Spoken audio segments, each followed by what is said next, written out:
তবে আমি চরমভাবে সাড়া পাচ্ছি, ইনশাল্লাহ আমি জয়যুক্ত হবে বলে আশা করি। আমি যদি নির্বাচিত হই, জনগণ যদি আমাকে সমর্থন করে এবং আমাকে নির্বাচিত করে, আমি কুমারখালী খোকসার কথা বলতে পারি।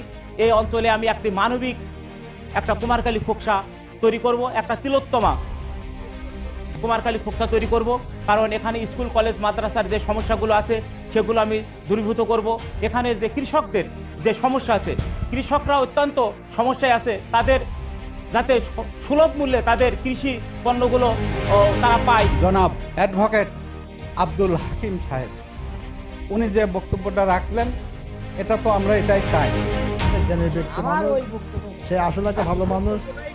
তার উপর আমরা কি কথা এখানে বলতে পারবো? আমাদের তাদের কাছে আসা, আমাদের কৃষক মানুষ আমাদের যদি সার ফাঁসের ব্যবস্থা একটু ভালো করে দেয় এবং কৃষির উপর যদি একটু নজর দেয়, তাহলে আমরা কৃষকরা খুশি হব। আমরা সার পাইনি, আমরা ওষুধ পাইনি, আমরা ধরেন খাটতে মরে যাই, আমার আর কিছু পাইনি। এই যে আপনার কৃষি অফিসার আছে, এই সার কোন দেয় আল্লাহ দেয়।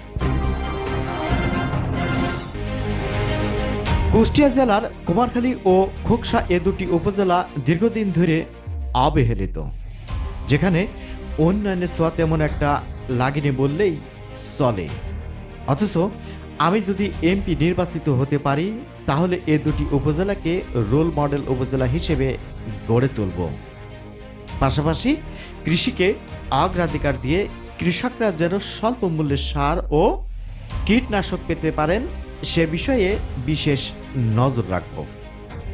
রবিবার বিকালে চাপড়া ইউনিয়নের বিভিন্ন স্থানে প্রচার লিফলেট বিতরণের সময় এসব মন্তব্য করেন কুমারখালী খোকসা আসনের গণফোরাম মনোনীত উদীয়মান সূর্য প্রতীকের প্রার্থী বর্ষিয়ান আইনজীবী আব্দুল হাকিম মিয়া।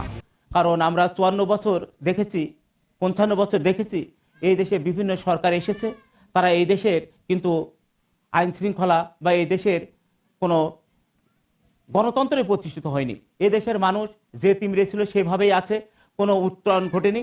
আমরা এই উত্তরণ থেকে, এই দুর্দশা থেকে, এই ঘুষ দুর্নীতি অন্যায় অবিচার, এই মব জাস্টিস, বাংলাদেশের যে জরাজীর্ণ অবস্থা, এর থেকে আমরা উত্তীর্ণ হয়ে একটি সুন্দর মানবিক বাংলাদেশ গঠন করতে চাই।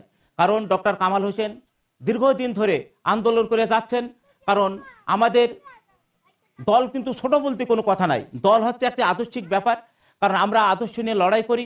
কারণ আমরা দেখেছি, আওয়ামী লীগ দেখেছি, বিএনপি দেখেছি, অন্যান্য দল দেখেছি, তারা কিন্তু এই দেশের বাংলাদেশের কখনো পরিবর্তন আনতে পারেনি।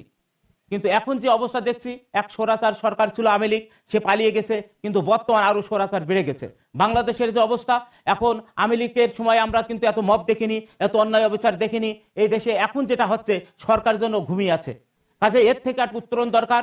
আমরা আপ্রাণ চেষ্টা করছি, যদি আপনারা আমাকে ভোট দিয়ে বা দেশের জনগণ যদি আমাদের ভোট দিয়ে জয়যুক্ত করে, আমরা এর থেকে উত্তরণ করব এবং একটি মানবিক বাংলাদেশ গঠন করব।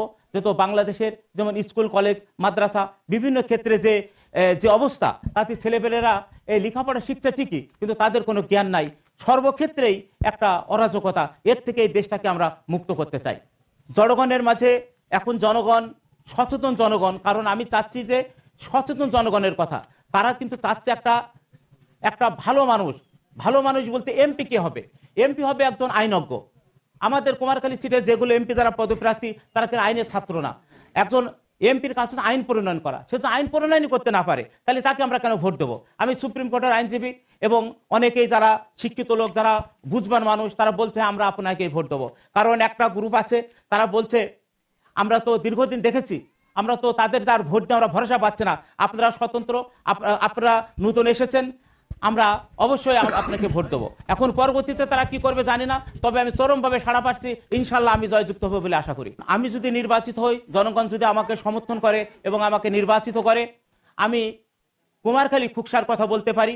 এই অঞ্চলে আমি একটি মানবিক একটা কুমারখালী খোকসা তৈরি করব, একটা তিলোত্তমা কুমারখালী খোকসা তৈরি করব। কারণ এখানে স্কুল কলেজ মাদ্রাসার যে সমস্যাগুলো আছে সেগুলো আমি দূরীভূত করব। এখানের যে কৃষকদের যে সমস্যা আছে, কৃষকরা অত্যন্ত সমস্যায় আছে, তাদের যাতে সুলভ মূল্যে তাদের কৃষি পণ্যগুলো তারা পায়, এগুলো আমি দেখব।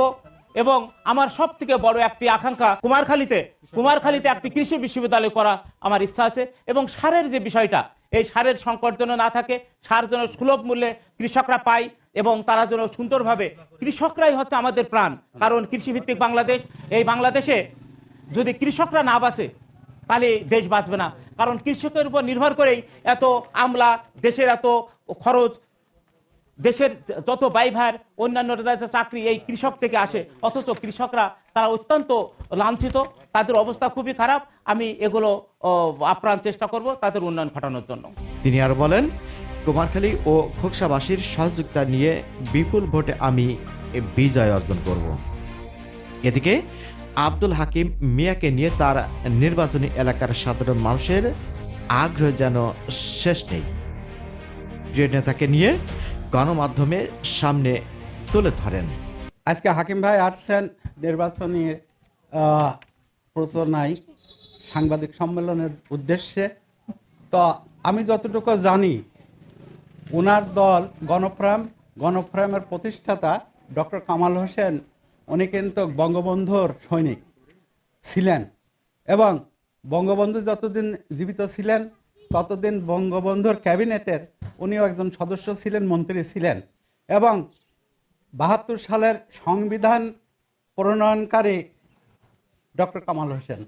ওনার উদ্দেশ্য ভালো, উনি আওয়ামী লীগকে পরবর্তীতে পছন্দ করেন নাই, শেখ হাসিনাকে পছন্দ করেন নাই, উনি নতুন দল গঠন করেছিলেন।